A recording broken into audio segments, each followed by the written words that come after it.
Between 1945 and 1975, Indochina was racked by one of the longest and most bitter wars of the century.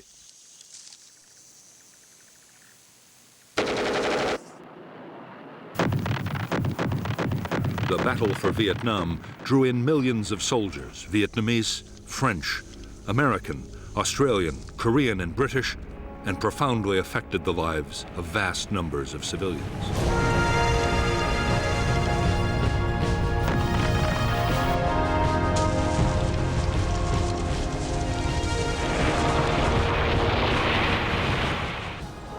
The American War, which lasted from 1960 to 1975, was a conflict fought with extreme ferocity and destructiveness. There was, on the ground, a guerrilla war of firefights, merciless search and destroy operations, and endless sieges, and also an air war of extreme intensity. 8 million tons of bombs wrought havoc on the landscape and people.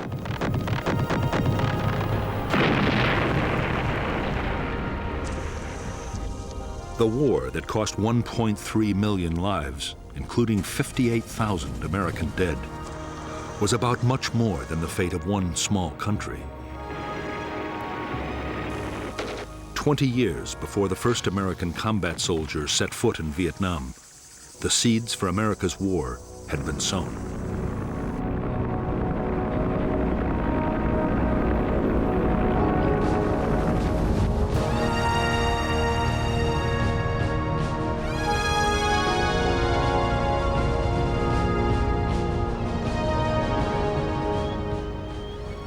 With the partitioning of Europe east and west after World War II, the Western powers were on the alert for communist gains in the territories of the old empires.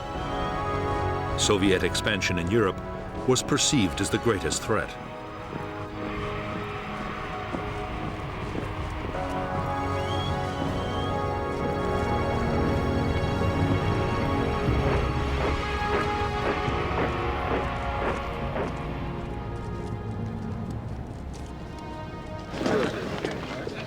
In October 1949, Mao Zedong proclaimed the People's Republic of China. The battle lines of the Cold War were now clearly drawn.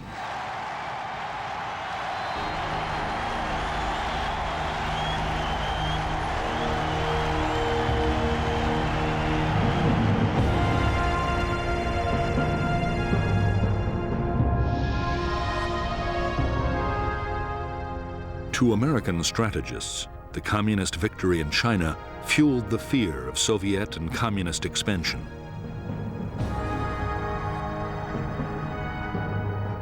At stake, they believed, were economic interests throughout Asia and the Pacific, and U.S. communication and trade links to the Indian Ocean.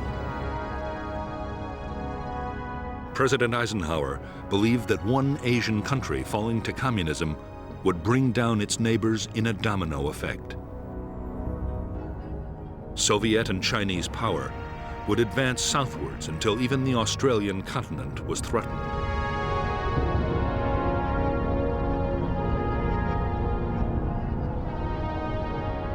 It was Indochina that seemed to hold the key to the future of southern Asia.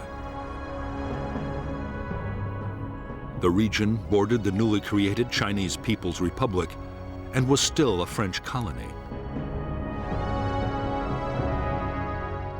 French strategy was to hold on to power by creating puppet states in Vietnam, Laos, and Cambodia. The biggest obstacle to the French plan was the Viet Minh, a huge Vietnamese independence movement.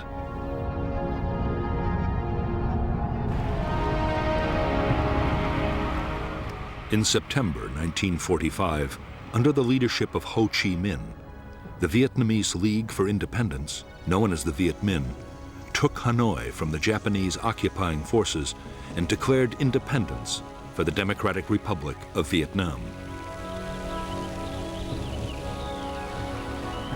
In the south, the Japanese surrendered to the British. However, France still considered Vietnam her colony. General Gracie, the British commander, ordered the Japanese rearmed to fight the Viet Minh to retake the colony. Thus the French Indochina War began.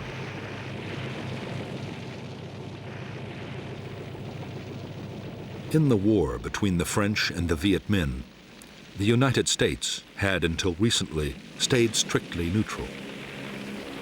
U.S. officials had originally supported the Viet Minh and its leader Ho Chi Minh, and they also strongly opposed the French attempt to keep their old colony. However, that was before the rise of Communist China. Now, the fear was that if the Viet Minh beat the French, they would open the door to the Chinese and the Soviets. Cold War politics had come to Vietnam.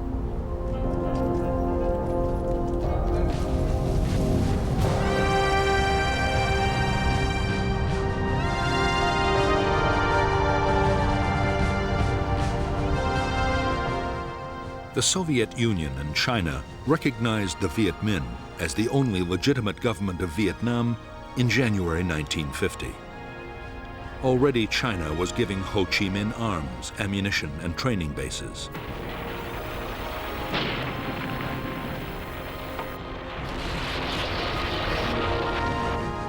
The United States, for its part, recognized a French creation, the State of Vietnam, and U.S. President Harry Truman approved a program of military and economic help. But even before the order was signed, the situation changed dramatically.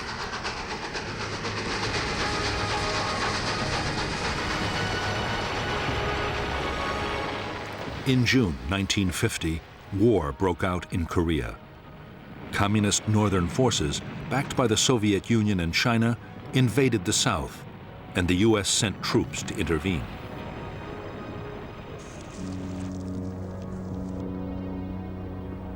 By October, American units were locked in combat with Chinese divisions on the Korean battlefield. Now, it seemed to the United States more important than ever to contain China on every possible front. That meant a massive increase in backing for the French in Vietnam.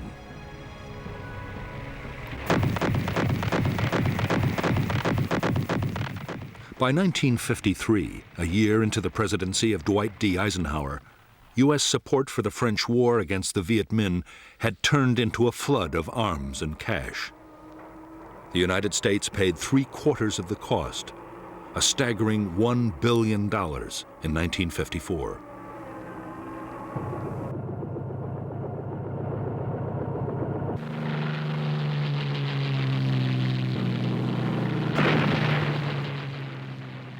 The problem was that even with colossal American aid, the French were failing to beat the Viet Minh.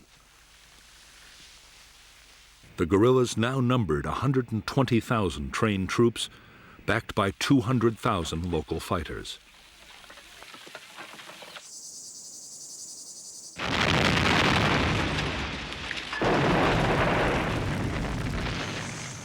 As French casualties passed 50,000, in France, the public grew weary of the seemingly endless war.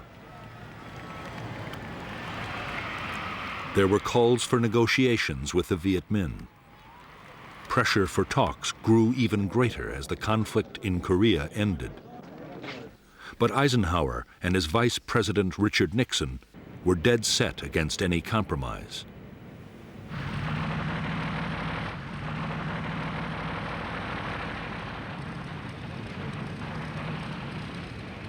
In spite of U.S. opposition, some kind of peace effort in Indochina looked inevitable.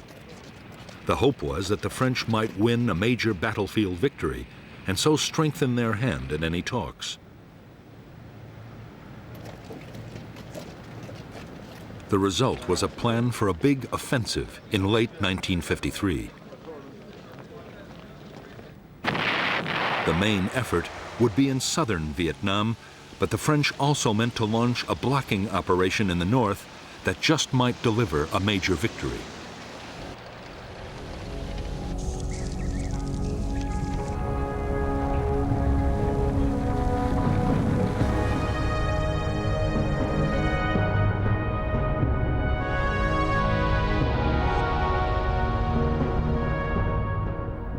By now, vast tracts of French Indochina had fallen under Viet Minh control. In the northeast of Vietnam, the only French territory was an enclave around Hanoi. The insurgents' main military stronghold was in the Viet Bac, a mountainous region near the Chinese border. To the Viet Minh, already in control of vast areas of Laos, its royal capital, Luang Prabang, offered a tempting target, and the French were keenly aware of the danger.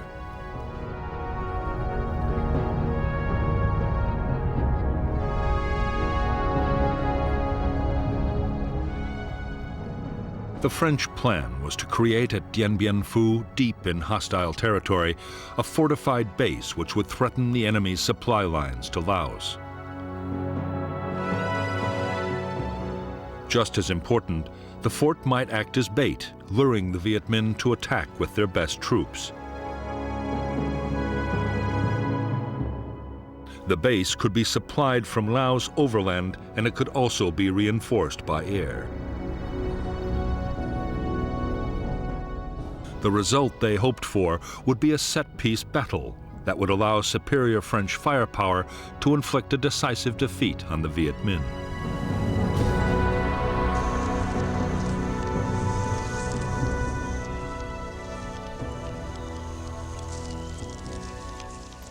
In late November 1953, the Viet Minh's 316th Division advanced towards Laos, just as the French had expected. On November 20th, 800 elite French paratroopers, including a battalion of the Foreign Legion, were dropped near Dien Bien Phu. The reaction of the Viet Minh was to march elements of 5 more divisions towards the French camp.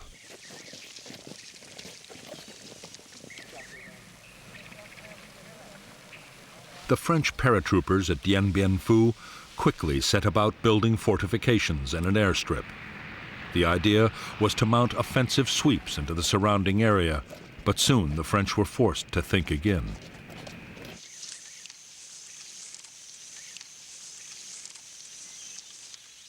As the Viet Minh massed around the base, it became suicidal to venture far outside. Within 2 months, as the noose around Dien Bien Phu was drawn ever tighter, even a fighting withdrawal was no longer an option for the French.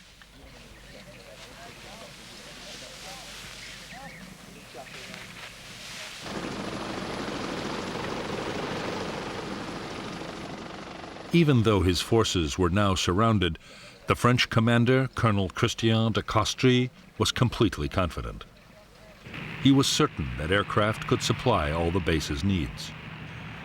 Only enemy artillery posed any real danger.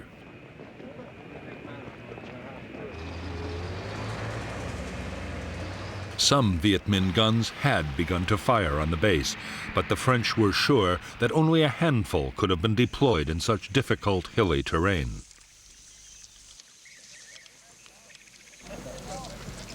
As for Viet Minh supplies and reinforcements, French air power would make sure they never reached Dien Bien Phu.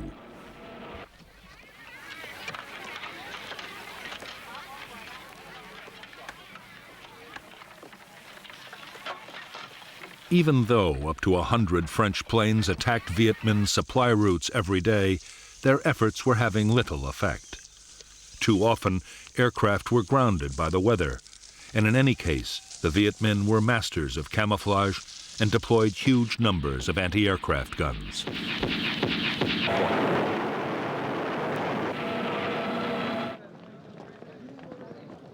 In a massive effort over several months, General Voi Nguyen Giap, the Viet Minh commander, used 50,000 support troops to deploy more than 200 artillery pieces and anti-aircraft guns and a vast supply of ammunition around Dien Bien Phu. It was one of the most extraordinary feats of logistics in military history. To the 10,000 French now inside the base, the realization that they were surrounded by field guns and mortars and 4 deadly Soviet Katyusha rocket systems came as a dreadful shock.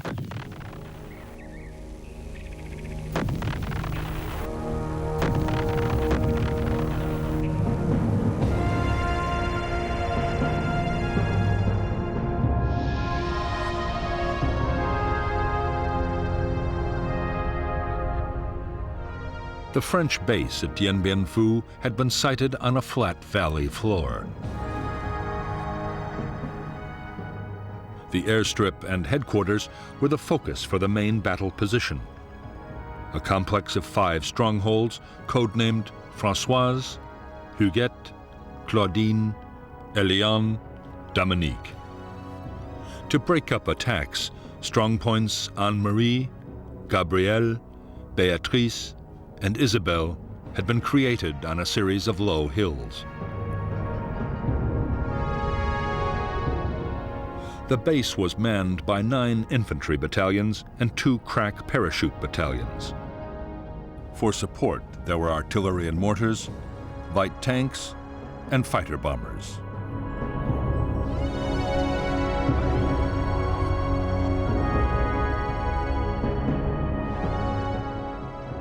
By early March 1954, 49,000 Viet Minh had deployed around Dien Bien Phu. 3 infantry divisions and 2 independent regiments were supported by the field guns of the 351st Heavy Division on the hills to the east, and by heavy mortars on all sides. Anti-aircraft guns were secretly placed to cover the air routes in and out of the valley.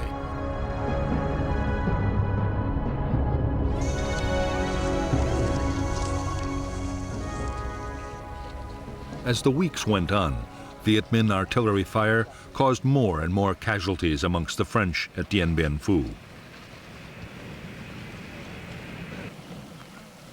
The fortifications had never been meant to withstand heavy artillery, and the French were horrified to find that neither counter-battery fire nor airstrikes were able to silence the enemy guns.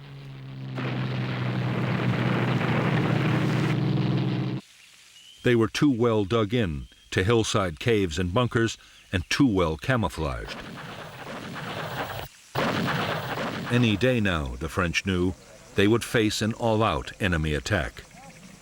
It came on March 13th, 1954.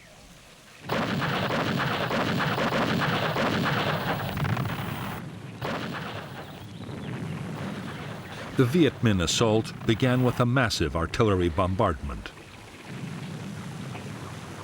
French gun positions in the central area were hammered. In 3 days, after repeated human wave assaults and hopeless French counterattacks, the Viet Minh took the northern strongpoints of Béatrice, Gabrielle, and Anne-Marie.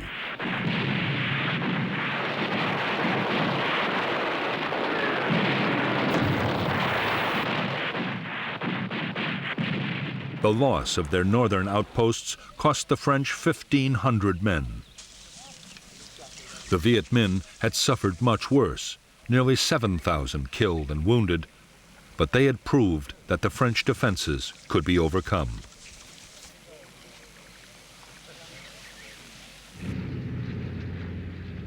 They had also closed down the base's main airfield for good.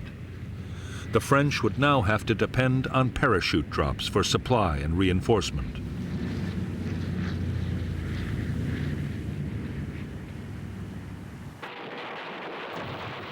After a 2-week lull, the Viet Minh renewed their offensive.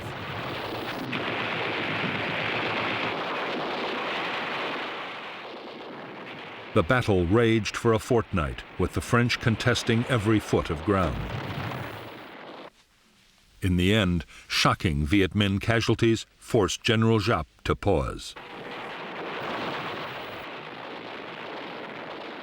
Meanwhile, the French situation was getting desperate. Ammunition and food was short, and 3,000 wounded were trapped inside the base in appalling conditions.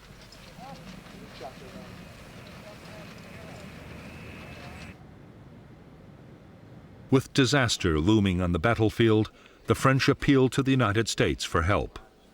There was a plan to use American bombers and even to drop 4 nuclear weapons, which was codenamed Operation Vulture.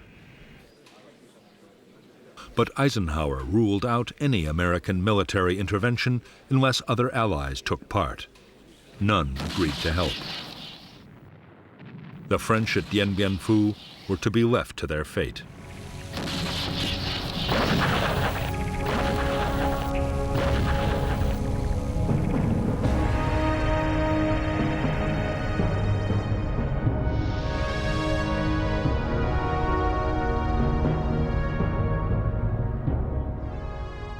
Although the outpost Isabelle was still in French hands, it was by now cut off from the central stronghold at Dien Bien Phu. Besieged by the Viet Minh 304th Division, Isabelle was under heavy artillery fire.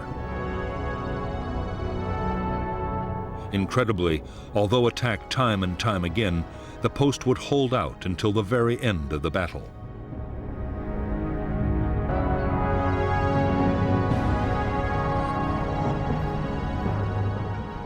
In the central sector, strong point Françoise had been abandoned, and the Viet Minh had captured Dominique along with part of Elian and Huguet.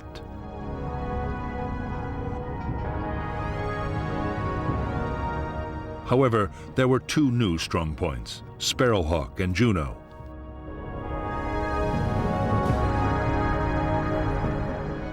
Meanwhile, the Viet Minh had adopted new tactics in an attempt to reduce their terrible casualties. Secretly, they had dug more than 50 miles of trenches, creeping right up to the French perimeter. The final Viet Minh assault came on the night of May 1st, 1954.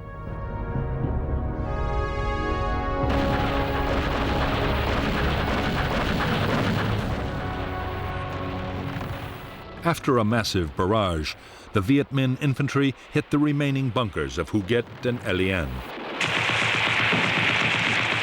In spite of fierce French resistance, positions fell one by one until, on the evening of the sixth day, a huge mine demolished part of Elian and its last bunkers were overrun.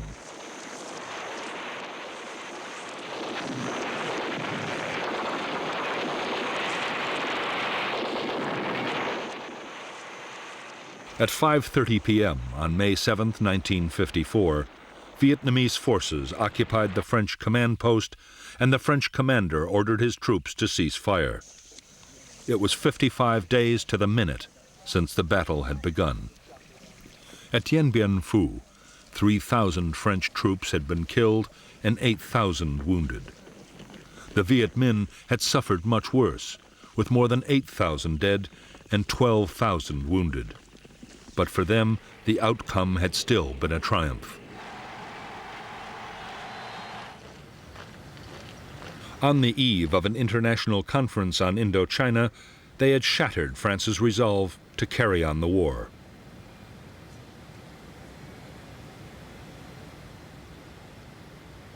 The Viet Minh expected that the negotiations at Geneva would open the way for full Vietnamese independence and a major role for them in running the new country.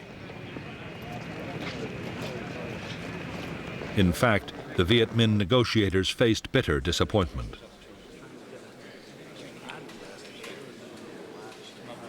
Behind closed doors, Chinese Prime Minister Zhou Enlai struck a deal with the French and forced Ho Chi Minh to agree that the country be divided into two zones.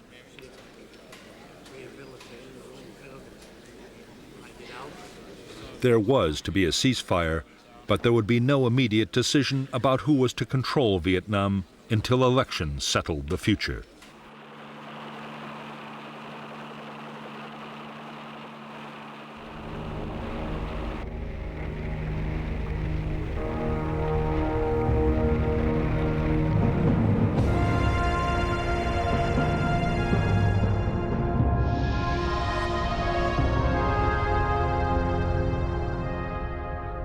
After Dien Bien Phu, the Viet Minh had controlled nearly 3/4 of Vietnam and parts of Laos and Cambodia. At the peace conference, Laos and Cambodia were confirmed as independent states, but Vietnam was divided at the 17th parallel. The Viet Minh were given control of the northern part, the Democratic Republic of Vietnam, with its capital in Hanoi. In the south, the state of Vietnam was to be run from Saigon. A demilitarized zone was established between the two regions. By agreement, 190,000 French-led troops would be withdrawn from North to South Vietnam. 80,000 Viet Minh troops in the south, mostly Southerners, would go to the north.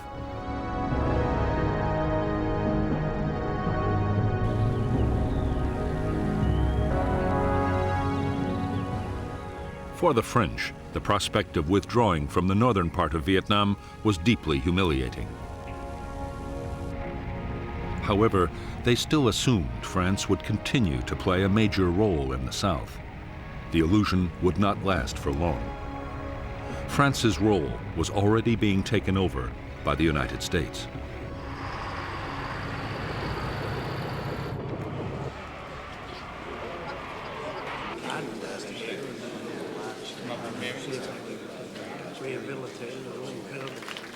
On September 8, 1954, at a conference in the Philippines, the U.S. sponsored the creation of the Southeast Asia Treaty Organization, which would soon include South Vietnam.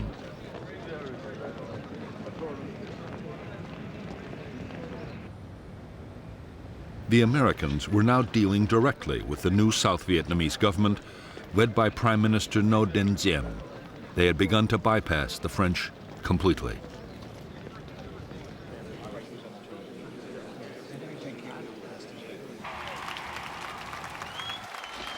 On October 9, 1954, the Viet Minh 308th Division, veterans of Dien Bien Phu, marched in triumph into Hanoi, in accordance with the Geneva Agreement.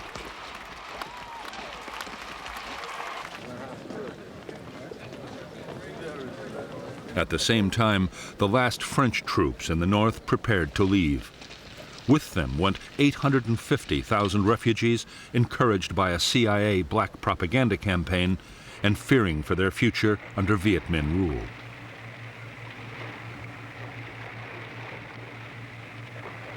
Before the very eyes of the French and the Vietnamese people, Vietnam was crystallizing into two separate states, each with its own government, its own army, and its own Cold War allies.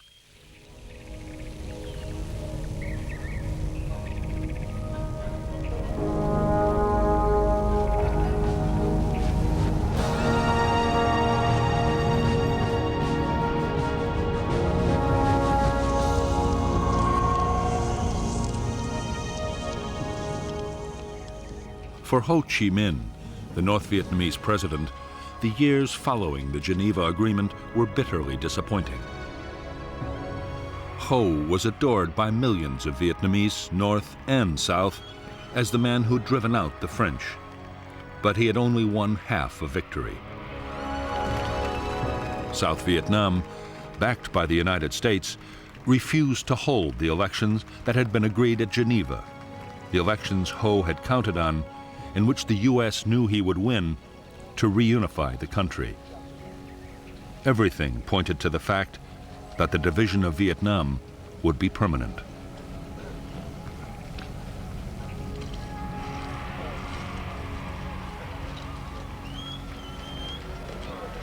As a nationalist and founder of the Indo-Chinese Communist Party, Ho Chi Minh was fast transforming North Vietnam.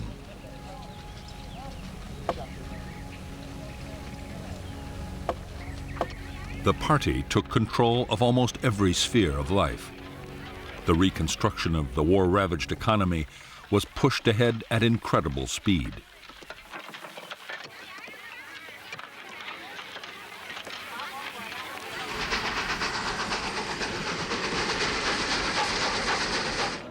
One of Ho Chi Minh's highest priorities was to get as much aid for North Vietnam as he could from the Soviet Union and China.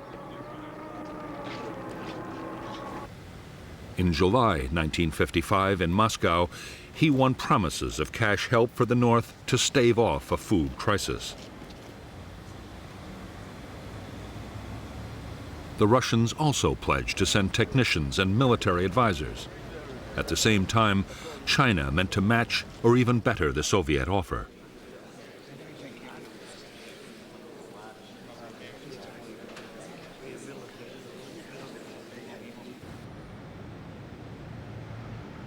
Although Ho Chi Minh's greatest ambition was to reunify North and South Vietnam, so far he had urged his followers to be patient. He had refused to back guerrilla warfare against the South. Both China and the Soviet Union were also insisting on caution. But by 1958, pressure to back an armed campaign was mounting.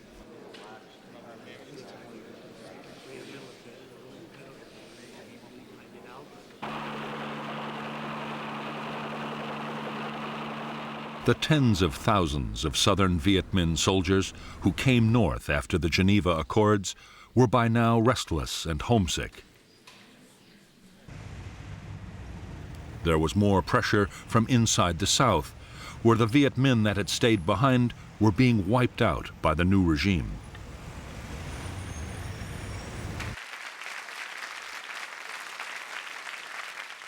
In the northern government, an increasingly powerful faction of Southerners, led by Le Duan, the Communist Party General Secretary, was also arguing for strong measures.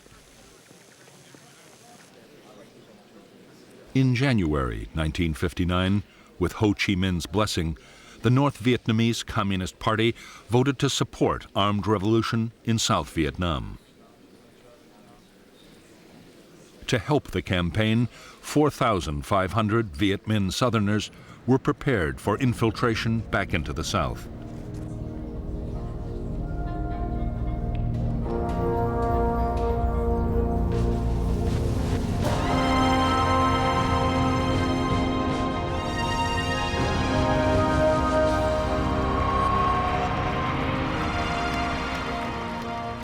By 1957, 2 years after taking power in South Vietnam, Ngo Dinh Diem had impressed the United States.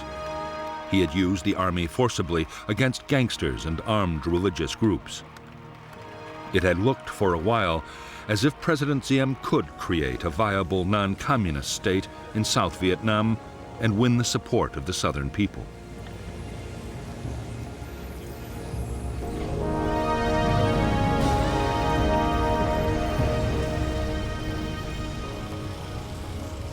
In fact, Diem had no intention of introducing the democracy or the social reforms that the United States wanted.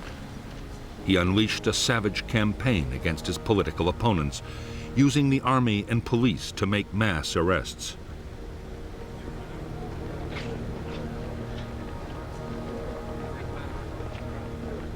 There was widespread torture and summary executions. At the same time, Diem's own family built up enormous wealth and power, while most of the South Vietnamese continued to live in dire poverty.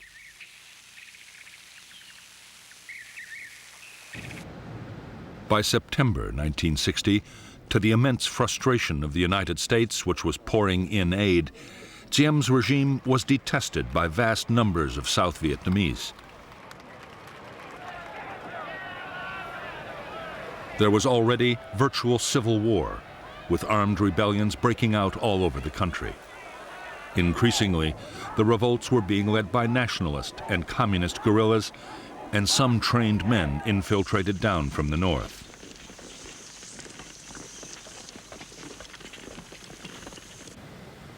Over 12 months, 1,400 local government officials and civilians were killed, and a further 700 kidnapped. In South Vietnam, the guerrillas began to mount bold attacks on military posts, convoys, and railways.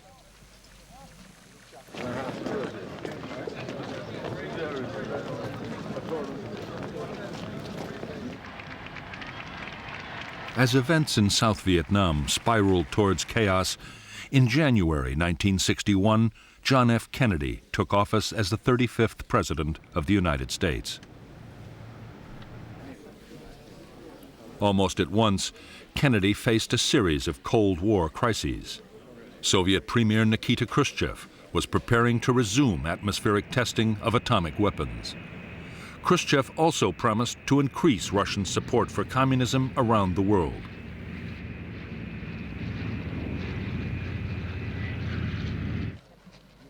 The climax came in August 1961 with a tense standoff in Europe as the Russians sealed off East Berlin and began to build the Berlin Wall.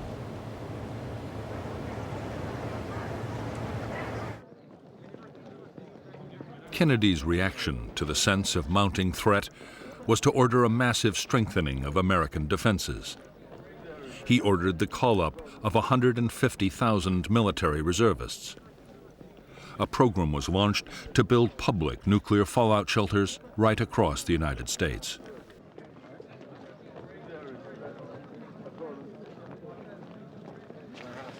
There was a surge in arms production, especially of strategic nuclear weapons.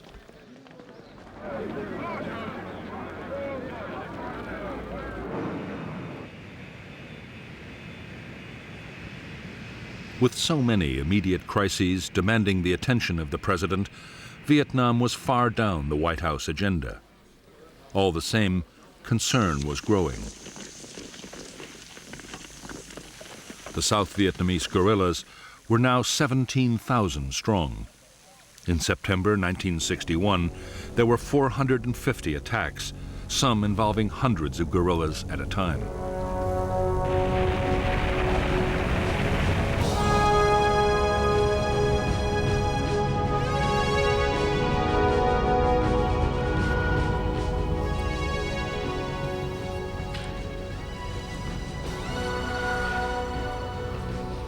Shortly after the decision to mount an armed revolution in South Vietnam, an organization had been created to control the military and political effort.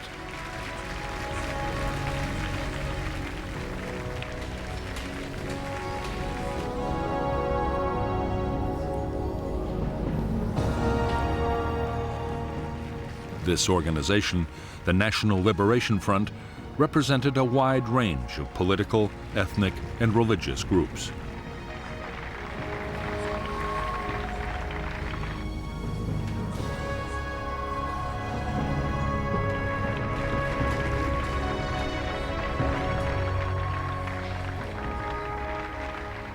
The military wing of the NLF was the People's Liberation Army.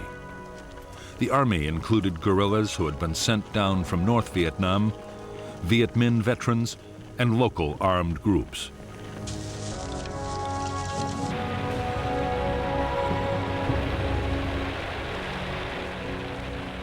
The main purpose of the force was to support the political battle, and the civilian leaders of the front kept tight control. President Diem christened them the Viet Cong, the Vietnamese Communists, and the name stuck. The Viet Cong meant to follow the same kind of political and military strategy that had won the war against the French. Politics, diplomacy, and violence would be carefully coordinated so each always worked with the others. For the time being, military activity would take second place to the political effort. Many hoped that a full-scale war would never be necessary.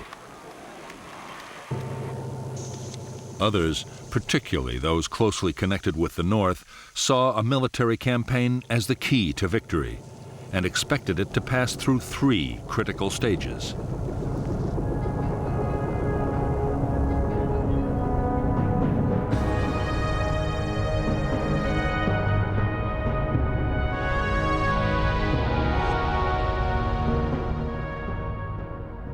In the first phase of the revolution, with the National Liberation Front's insurgents greatly outnumbered by Saigon's army, the task for guerrilla units would be to survive in the face of government attack.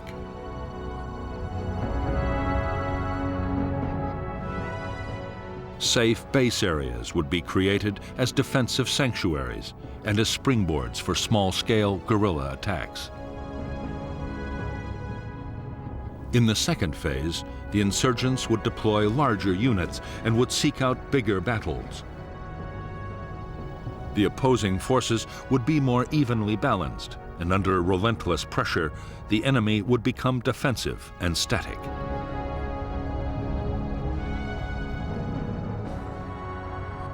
In the third phase, at the key moment when the NLF became stronger than the government army, they would launch large-scale assaults against enemy installations and seek out decisive conventional battles.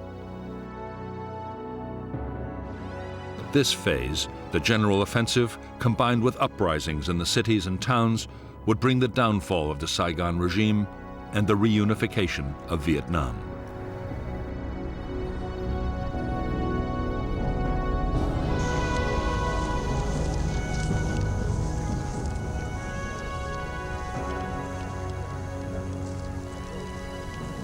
While the revolution was in its early phase, the NLF meant to build up its organization as fast as it possibly could. Political agents founded dozens of associations to bring every kind of support into the movement.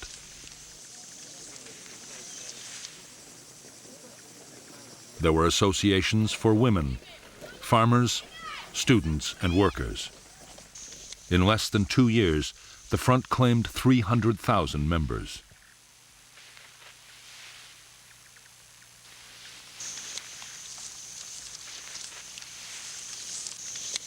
At the same time as it built up grassroots support, the NLF meant to intensify its military operations. Bigger attacks on government forces would gain the movement prestige.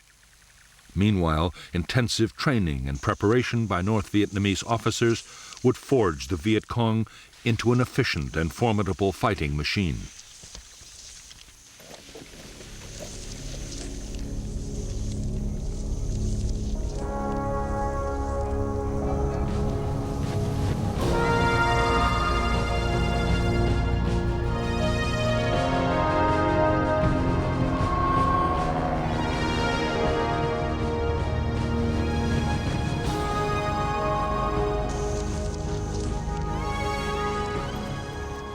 As the NLF tightened their grip on the countryside, the South Vietnamese army began to behave exactly as the guerrillas had expected them to.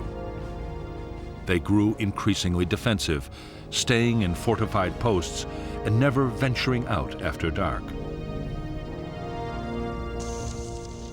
Battles only happened when the guerrillas chose, and the army suffered a steady drain of casualties.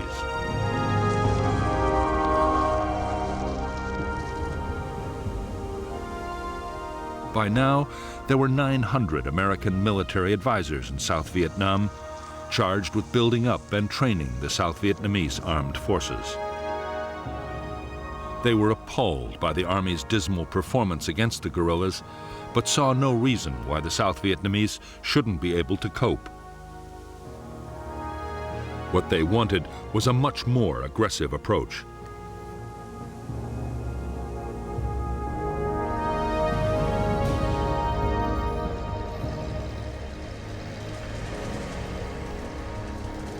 American advice was that the Army should get out on mobile operations and find the bigger enemy units.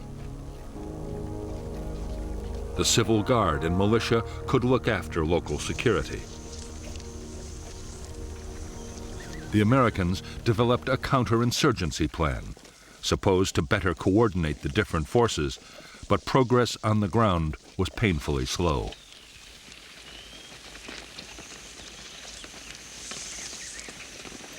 While the handful of American personnel struggled to improve the situation inside South Vietnam, in Washington, military planners worried about the external threat. The fear was that North Vietnam, or even China, might take advantage of the South's weakness.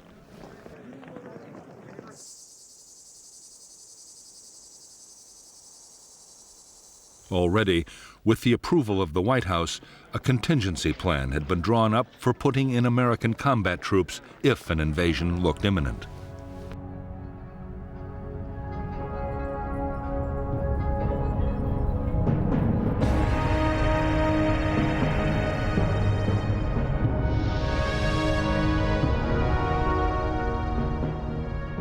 If North Vietnam or China looked likely to invade the South, the American contingency plan, Op Plan 32, called for rapid deployments. A Marine Expeditionary Force would be based at Da Nang, an Army division near Saigon, and another near Pleiku. another division might be sent to bolster Thailand. If the invasion actually happened, U.S. forces would be increased by another 3 divisions. Aircraft carriers and land-based bombers would be positioned for massive attacks on North Vietnam, while amphibious, airborne, and ground forces would mount a full-scale invasion of Northern Territory.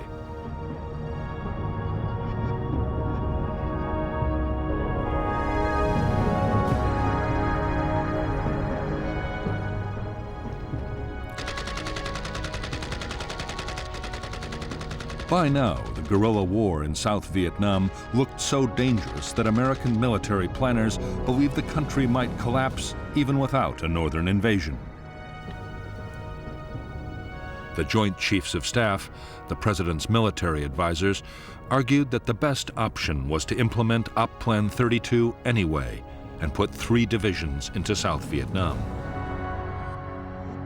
The first 20,000 men would show the United States was serious. They believed the rest, up to 70,000 troops, would be enough to clean up the guerrilla threat altogether.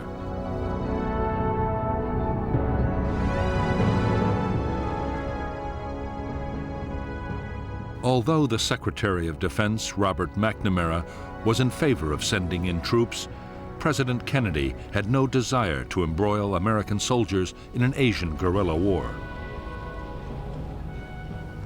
But neither could the president afford accusations that he was soft on communism. In November 1961, Kennedy approved a compromise plan drawn up between McNamara and the Secretary of State, Dean Rusk.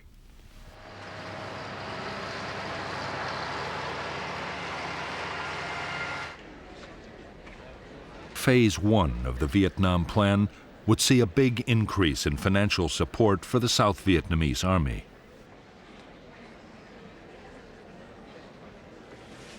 The number of American military advisors in Vietnam would be raised to over 3,000.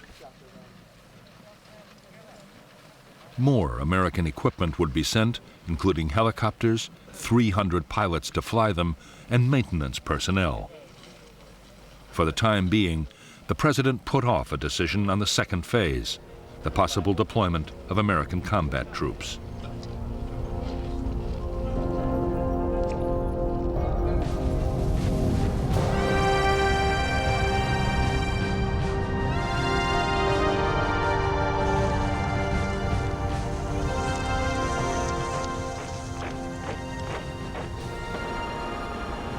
By the end of 1961, the South Vietnamese Army was being expanded to 200,000 men.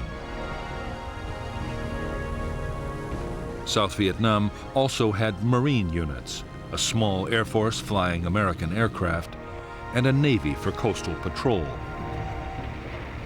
As well as the regular armed forces, there was the 68,000-man paramilitary Civil Guard and various local militia.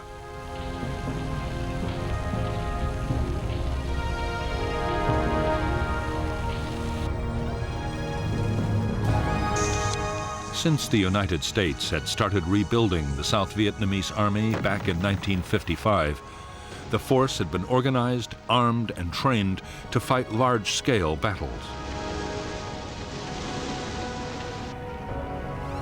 The danger had been expected to come from the North Vietnamese or Chinese armies, not from guerrilla bands.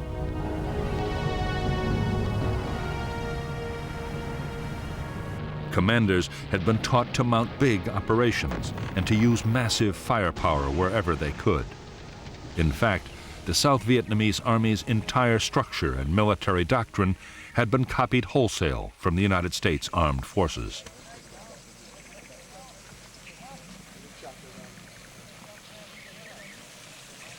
Senior American commanders had no doubt they were teaching the South Vietnamese the right tactics for the war they had to fight.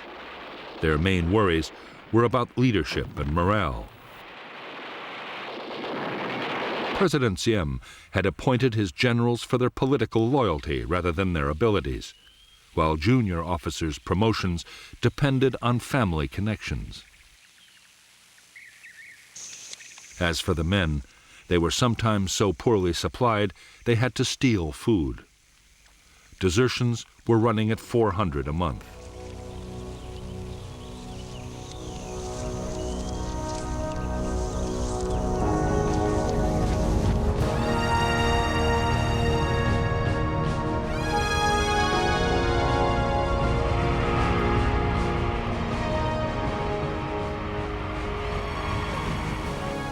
As the NLF guerrillas began recruiting and training all over South Vietnam, they quickly built up their combat forces to 17,000 men and women.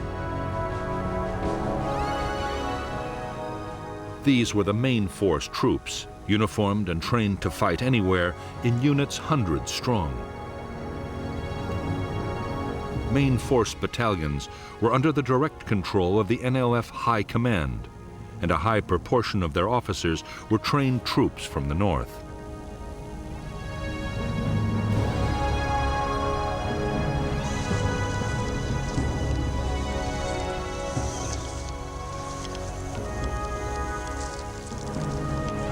The NLF were also creating regional and local forces.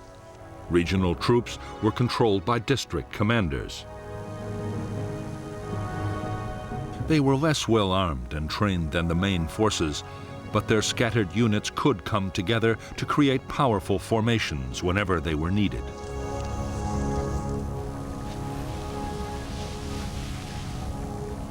Local guerrilla units were based in the villages. They were part-time soldiers whose main job was to defend areas where the NLF was gaining control. In villages where the movement's influence was weaker, they served to intimidate opponents and show the wishes of the NLF were always to be taken seriously.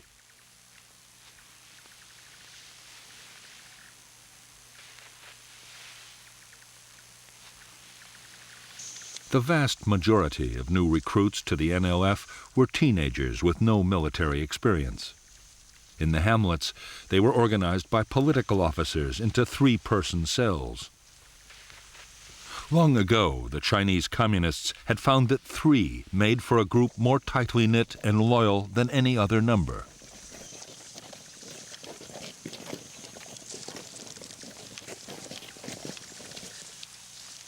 Although some weapons from the north, including Chinese mortars and machine guns, were beginning to reach NLF units, most guerrillas had to use whatever they could get. Rifles and equipment captured from the government army or left over from the French War made up the bulk of the arsenal.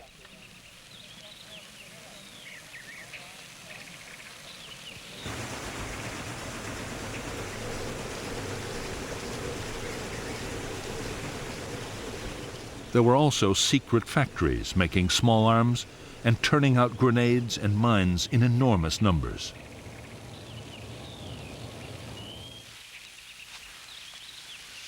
Local forces depended on even more primitive weapons.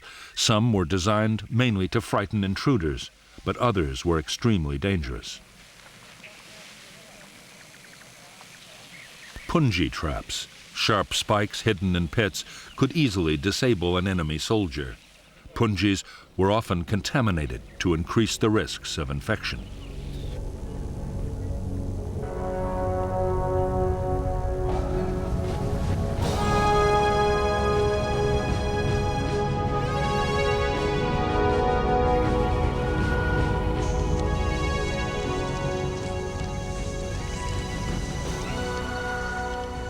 By the end of 1961, the Saigon government was forced to admit it was faced with a full-scale war. Every week, over 1,000 people were being killed.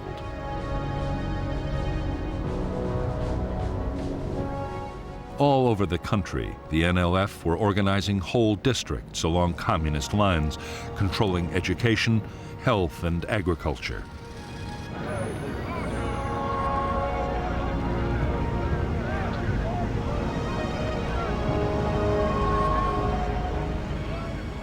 There were whole areas which had seen no government troops or officials for years.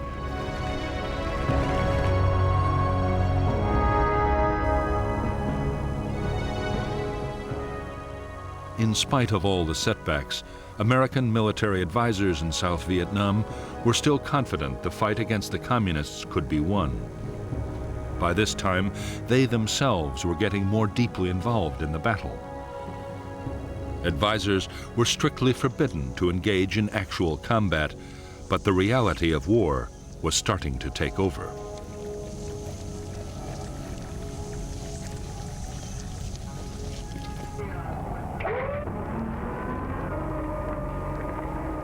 On December 11th, the helicopters promised by President Kennedy arrived at the Saigon docks. With them came 400 U.S. personnel to maintain and fly the aircraft.